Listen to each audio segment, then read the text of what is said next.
Some stories begin in a loud way, with screams or crashes or something obvious that tells you danger has arrived. But this one started with something so small and ordinary that most people would have ignored it. Just a soft knocking sound that seemed harmless at first. The kind of noise you convince yourself is just the house settling or maybe someone upstairs moving furniture. What makes this story unsettling is not the sound itself, but what it slowly revealed, and how something hidden in the past found a quiet way to reach back into the present. By the end of this, you will understand why that knocking could never have been random, and why the truth behind it was buried for a reason. Before we start, please subscribe if you haven't already. The woman's name was Mira, and she lived alone in a small rented house at the edge of town, the kind of neighborhood where houses were close enough to hear a dog bark 2 streets away, but far enough apart that no one really knew each other well. She worked from home doing online accounting work, so most of her days were quiet and predictable, and she actually liked that kind of routine because it made her feel safe and in control. She would wake up around 7:30 in the morning, make tea, sit near the window with her laptop, and work until evening while soft traffic sounds drifted in from the main road. The knocking started on a Tuesday night around 10:20, just when she had finished washing dishes and was about to turn off the lights. It was faint, 3 slow taps, evenly spaced, coming from somewhere near the front door. She froze for a second, listening carefully, thinking maybe someone had knocked politely and she just hadn't noticed earlier. She walked to the door and looked through the peephole, but the street outside was empty and still, with only the yellow streetlight flickering softly. She told herself it was probably the wood expanding or contracting because the weather had been changing recently, and she went to bed without thinking much more about it. But just as she was drifting to sleep around 11:15, she heard it again. The same 3 slow knocks, steady and calm, not loud, not aggressive, just deliberate. This time it sounded closer, almost like it was coming from the other side of her bedroom wall. She lay in bed, her heart beating a little faster than normal, trying to match the sound with something logical. Maybe a neighbor hanging something on the wall, or maybe pipes shifting inside the building. After a few minutes of silence, she convinced herself she was overreacting, and eventually she slept. Over the next few nights, the knocking returned, always 3 taps, always slow and evenly spaced, and always around the same time, somewhere between 10 and 11. Sometimes it came from the front door, sometimes from the living room wall, and once it clearly came from beneath the floor near her bed. That was the first night she felt genuine fear, because she could feel the vibration under the mattress, subtle but real. She began checking the entire house every evening before bed, locking doors twice, opening cupboards, even looking under the bed like a child who suspects something might be hiding there. Everything was always normal, and the house was small enough that there was nowhere for anyone to hide. After a week of this, she called the local police station, not in a panicked way but in a concerned and slightly embarrassed tone, explaining that she kept hearing knocking sounds at night, and she was worried someone might be trying to break in.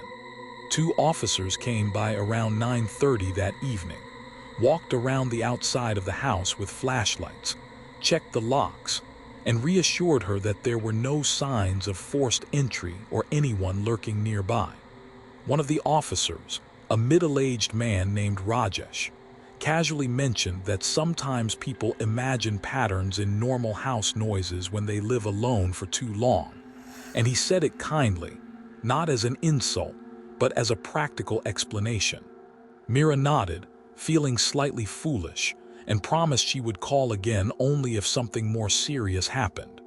That night, the knocking came again at exactly 10:45, and this time it was louder, clearer, 3 knocks on the front door that echoed through the hallway.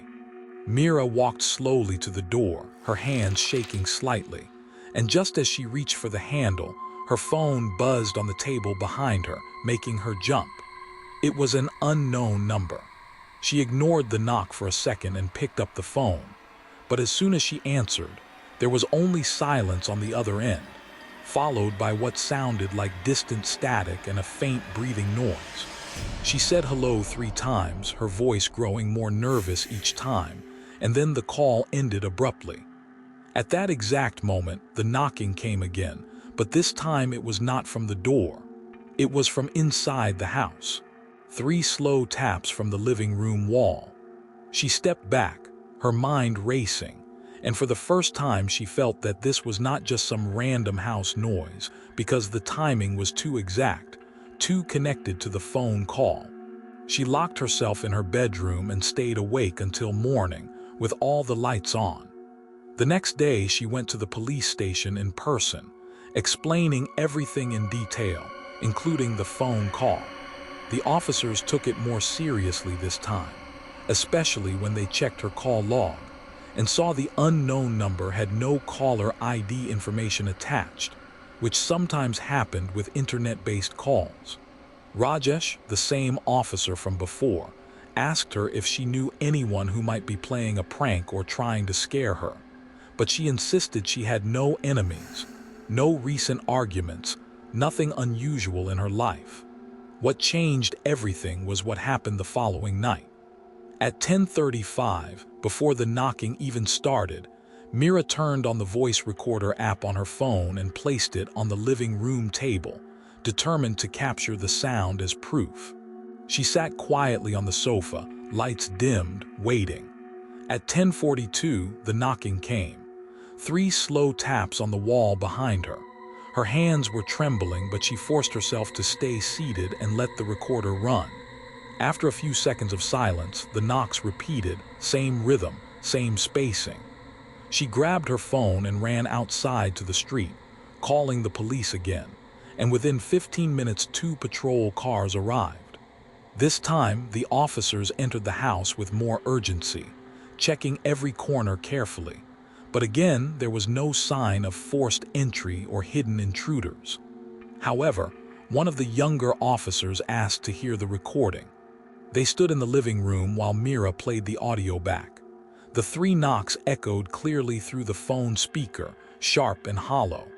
The room fell silent as Rajesh's expression slowly changed. He asked her to replay it. When she did, he closed his eyes for a moment, listening carefully, and then he asked her if she was absolutely sure this was recorded just minutes ago. She nodded, confused by his reaction. Rajesh stepped aside and called someone from the station, speaking quietly but urgently, and Mira could hear only fragments of his words, things like archived call, emergency recording, and exact pattern. After he ended the call, he looked at her in a way that made her stomach drop. He explained that 3 weeks earlier, a young man named Aaron had called emergency services late at night from this same address, reporting that someone was trapped inside the walls of the house, knocking for help. The call had been strange because dispatchers could clearly hear 3 slow knocks in the background, repeated over and over, but when officers arrived, the house had been empty. At that time, the house had been vacant between tenants. Aaron had gone missing the same night, and despite searching nearby areas, they never found him. Mira felt cold all over as Rajesh continued speaking, explaining that the knocking pattern on her recording was identical to the one captured during Aaron's final emergency call. Same rhythm, same spacing, almost like someone had copied it perfectly. She asked how that was possible if no one was inside the walls, and Rajesh hesitated before answering. He told her that during renovations 2 years earlier, workers had discovered a small hidden crawl space behind the living room wall, sealed off decades ago. Inside that crawl space, they found old newspaper clippings and personal belongings belonging to a previous owner who had disappeared in the 1990s. The case had never been solved, and the crawl space had been closed again after inspection. When police returned to Mira's house that night with proper equipment, they broke open the section of wall where the knocking had been loudest. Behind it was the crawl space, and inside, In the narrow darkness filled with dust and old wood beams, they found Aaron's body. He had been wedged between beams in a way that suggested he had crawled inside himself, possibly exploring or investigating after hearing something, and then became trapped when part of the wood structure shifted. What made the room feel suffocating was not just the discovery of his body, but what they found near his hand. His phone, still powered off but intact. Later, forensic teams recovered the emergency call recording from his device, and when they compared it side by side with Mira's recording, the pattern of knocks matched exactly, not just in rhythm, but in the slight echo that followed each tap, as if the same wooden surface had been struck in the same way. There was only one problem.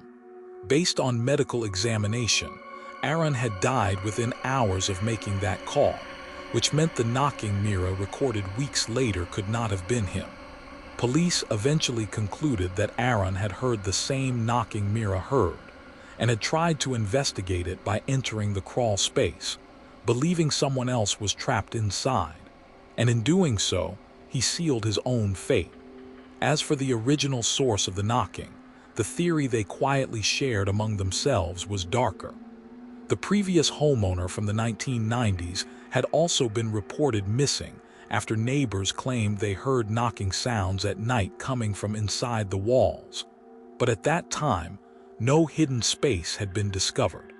It seemed that whoever first became trapped inside that crawl space had tried to signal for help by knocking 3 times in a steady rhythm. And over time, that sound became something that repeated itself, almost like the house remembered it. Mira moved out within a week.